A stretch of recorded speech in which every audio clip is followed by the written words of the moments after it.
The first type of problem you guys are going to see tonight, if you want to follow along in the book, you're more than welcome to. We're on page 14. That's okay. So page 14, I believe, is where this is at. The first type of thing we're going to see tonight is going to be domain and range. Domain is all of our x's, and then our range is all of the y's. Good. So in a point-wise defined relation, all we have is a set of points, and we're going to take a look at those points. And so in this case, you guys are assigned odds. Feel free to do the odds while I walk through the evens as examples. So if I want to tell you what the domain is, I'm going to say that my x's, since domain is x's, my x's are an element of the set of numbers. And this little funky looking bracket, this is set notation. So that means the set of numbers. And all you need to do is literally identify what your x values are. So in this case, -2, -3, -1, 4, and 2. Okay? And so there's my set of x's. That's my domain. My range would be my set of y values, since range is all of our y's. And so our set of y's in this case is going to be 4, -5, 3, -5 again, so I don't have to repeat that, and then -3. Okay, so there's my range for this point-wise defined function. And so in this case, we have our domain and range. If you want to, go ahead, put it into numerical order so that you can see things in order. Otherwise, this is acceptable as well for right now. Okay? So that's the first type of thing we'll see, is just looking at domain and range type stuff. And then also give you a heads up, things will move a little bit slower because my computer is freaking out because it's trying to record the screen while we're doing all this stuff. So things will go a little bit slower. Okay, so the next type of example you're going to see is filling in tables, okay, completing tables basically. And so in this case, I want to fill in what these values are. So given my inputs, my x's, we just have to take each of these, input it in for our x, it'll spit out some y value for us. And so when -8 is inputted here, we'll end up with +10 plus 3. And so this will be 13. Okay, and then when we put in a -4, this will give us 5 plus 3, so we got 8. When x is 0, we see it's 3, -2, -7. Okay, and I start to see that trend because I have a change in x is consistent. It's a linear function, so my change in y's are kind of consistent. We're going down by 5 each time. Okay, and then 10, all of a sudden, that's a change in x. That's a little bit different.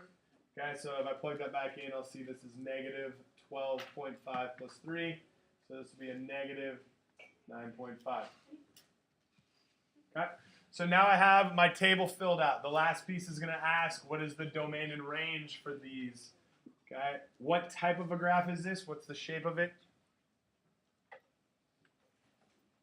Anybody know what shape that's going to be? It's a straight line, right? It's y equals mx plus b. So we just have a straight line. Okay. What is my domain? What x's can I put in there? Into a straight line. I can put anything I want in there, right? So we can put in our domain as all real numbers, right? So when we're used to seeing straight lines that continue on forever, and so our domain is going to be all real numbers. Okay. How about for our y's? What kind of outputs can we get? What's our range?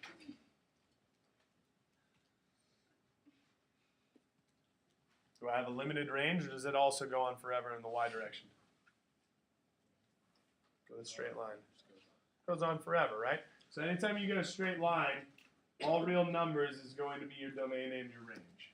Okay, you'll see a couple other tables tonight where you'll look at some absolute value stuff where you'll have limited domains or limited ranges, and you'll have some stuff with quadratics where you'll have limited ranges as well. Okay?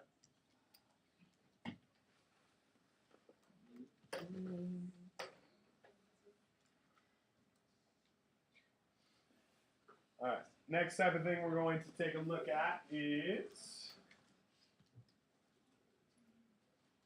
How many of us are familiar with our graphing calculator and using the table feature?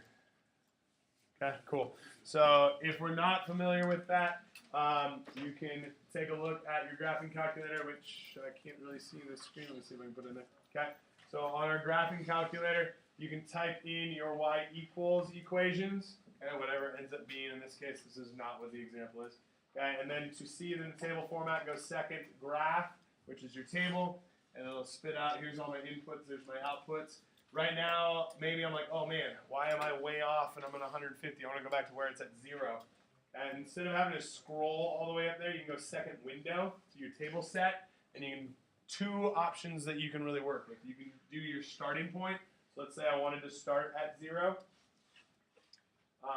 And then let's say I wanted to have my change in tables by 1 instead of by 0.1. So right here it's going up by tenths. So down here I can clear that out and I make my change by 1s. Okay, so as we go back to the table, now I'm back to 0, and I got my change of x's by 1s now, and then I can see my table. So you can change those things around a little bit and figure out what you're doing. But that'll help you out. For the most part, what they're asking us to do is find our x and y intercepts. Does anybody know how to find the x and y intercepts? Yes, Charles. You plug in 0 for x and solve for y. Perfect. So when we plug in zeros, basically one of those variables disappears.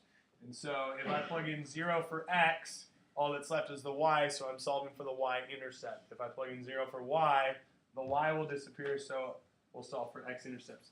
So in this case, you can either use the table, or if you just want to do it, I think it's kind of quick to do it this way, just by math. So if I plug in a 0 for x, it essentially disappears. And so my y-intercept here is going to end up being, okay, divide both sides by 2. So my y-intercept is 0, 3. Okay, so the y-intercept's at 3. If I want to find my x-intercept, I can plug in 0 for y, which makes that piece kind of just disappear. And so then my x-intercept is 6. So the x-intercept is going to be at the point 6, 0. Okay, and those are my x and y intercepts. We're good to go there.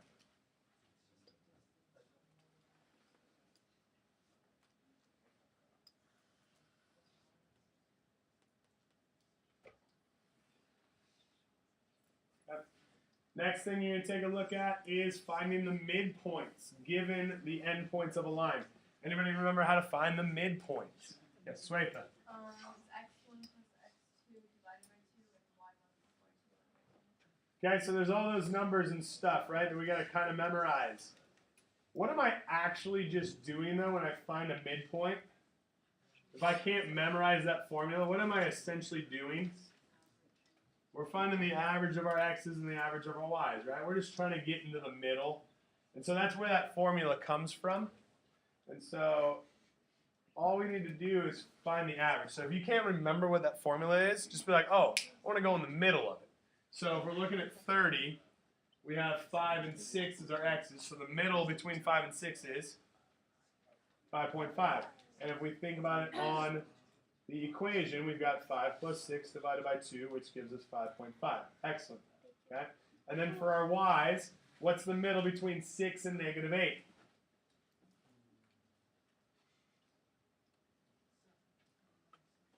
Six minus 8 gives us negative 2, divided by 2 gives us negative 1. So the middle between 6 and negative 8 is negative 1.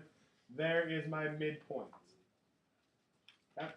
So I got that coordinate point, 5.5, comma, negative 1. Okay? We're comfortable with using the endpoints there? The next two things we're going to take a look at will be very similar to this, where we're going to be looking at midpoints again, but doing it off of the segments that are given to us. Okay, so if I give you a segment, tell me what the midpoint of that would be. And in this case, again, we're just looking for the middle of the line. So I'm going to roughly guess there. That looks about the middle. Okay, so that kind of gets us a ballpark estimated wise. And then we can go and kind of use our math to figure out, did I guess right? So if I start at -5 and go to +3, -5 plus 3 is -2 divided by 1, or sorry, divided by 2 puts us at -1. So I should be somewhere on that line. So far, my guess is looking pretty good. We can double check to make sure that's the point. I go from 4 to -2. So 2 divided by 2 is +1. Sure enough, I find my crosshairs there. I'm on the point of -1, 1, and I've got my midpoint. Okay? So you can use the same formula with the endpoints on the graph, or with a graph, you've got some lines. Most of the time, we can just count it out and actually make it happen. Okay? So.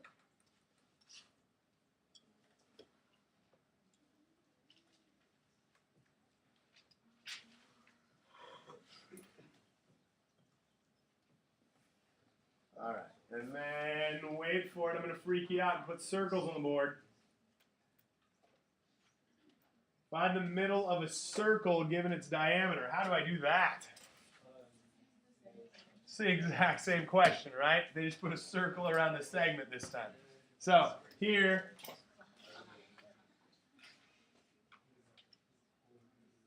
hey, that looks pretty much in the middle. Let's double check it. Okay, we're going from -5 to +1. -2 is our midpoint. Okay, we go from -1 to +3. +1 is our midpoint. Sure enough, found it. Did the math on it. Okay, so our midpoint here is going to be the point -2, +1. And we're done. Okay, so the circles are no different, especially because they give us the diameter. They just try to make it a little bit trickier sounding, but it's really the same thing. Okay, last thing we're going to take a look at today is going to be determining if a triangle is a right triangle given the 3 endpoints. Okay? So, how do we figure out if a triangle is a right triangle? You've been taught 2 ways so far. What's one way to determine if a triangle is right? Jesse? Pythagorean theorem. Excellent. We know the Pythagorean says if I have a right triangle, then a squared plus b squared will equal c squared, where a squared and b squared are your side lengths, and c is your hypotenuse. So if this was our triangle, I could call that A, I could call that B, and I could call that C, and we're hoping that that's a right angle, right? Okay, the right angle and the hypotenuse are always opposite of each other. Do we know why that works? Yes, Charles?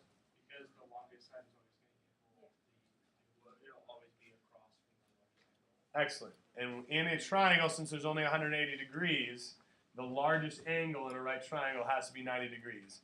Because the only other way to get there as big would be to have another right angle, but now you've got parallel lines. Okay? So you're never going to be able to get that triangle.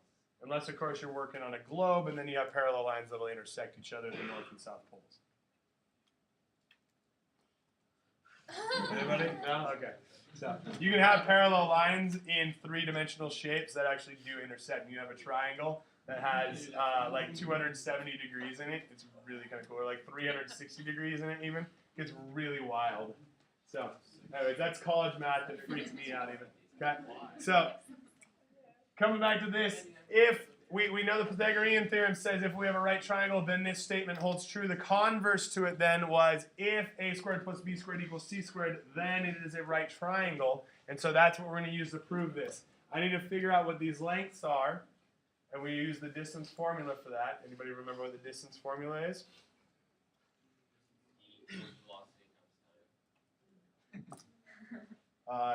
That is a distance formula, correct? Yes, distance equals velocity times time. Distance of a line on a coordinate point, though. We're going to go somewhere else with it. Charles? X1 minus X2 over Y1 minus Y2. Okay, lots of X's, lots of stubs, lots of, oh my gosh, I'm freaking out, I don't remember it. Okay, what is the distance formula? Does anybody remember in general what it is without using these X's and stuff? What is it derived from? Where does it come from? Anybody know?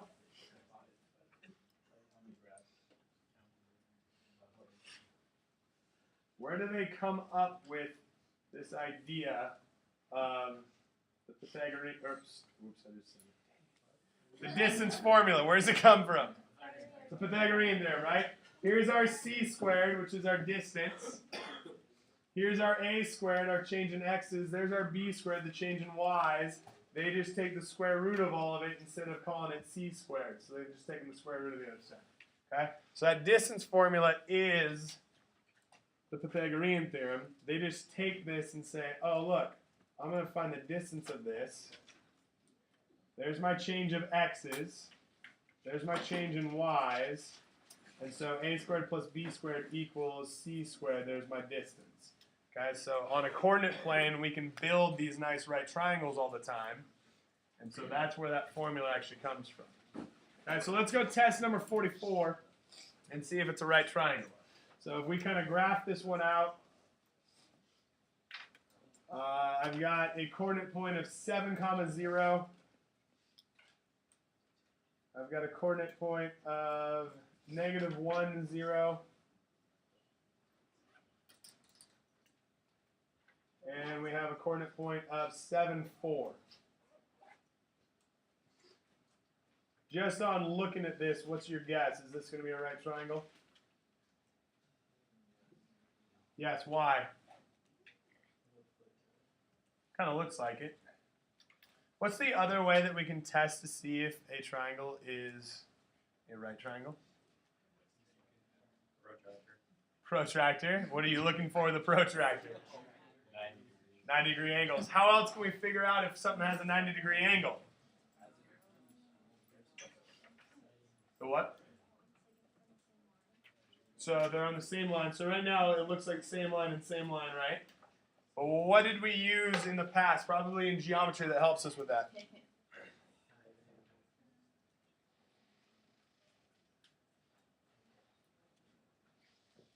If I told you, what's another way to talk about a 90-degree angle? How else can we call it? Right angle. A right angle, or if the two lines have a right angle, what do we call them? Perpendicular. Do we remember how to find perpendicular lines? They have opposite reciprocal slopes, right? So if I had a slope that was 4/3, what would the perpendicular slope be? -3/4. Okay? So it's the opposite reciprocal piece to it, right? And that'll give us those perpendicular lines. So here, my slope of that line is 0. The slope of that line is undefined, right? Because my change in x's is 0. So we're divided by 0. That's that undefined event. So those are opposite reciprocals. I've got 0 over stuff and then stuff over 0. Those are opposite reciprocals. So yes, based on slopes, I know that's going to be a right angle. Okay? Now we can use the Pythagorean theorem to test it out. What's the distance of this baseline? 7, 8. Good, 8.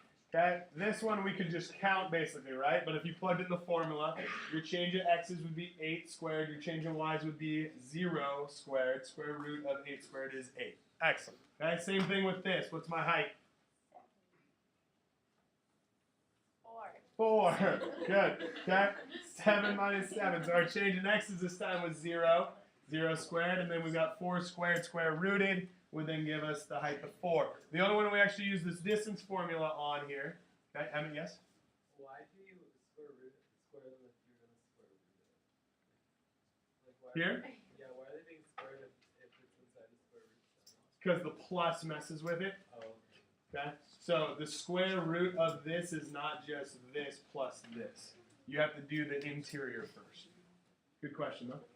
Okay, so here I've got my change of x we said was 8. So I've got 8 squared plus my change of y as we said was 4. So 4 squared. Okay, and I'll show exactly why we're going to square root this. Okay, your guess was if I could, this would just be 8 plus 4, right? We'll show why that doesn't actually work out. Okay, so 8 squared is 64. 4 squared is 16.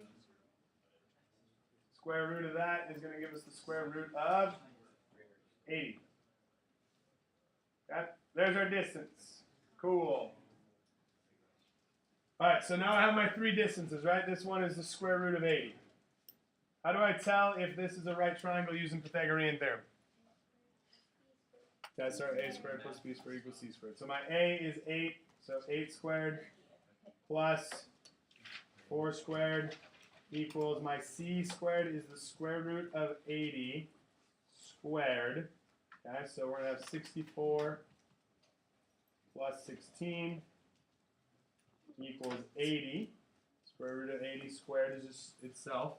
So we end up with 80 equals 80. Is this a right triangle? Yes, sir. Yes, it is. Okay, so we checked it both routes, but this will work. Cool. All right, that's pretty much it for the night. We're good.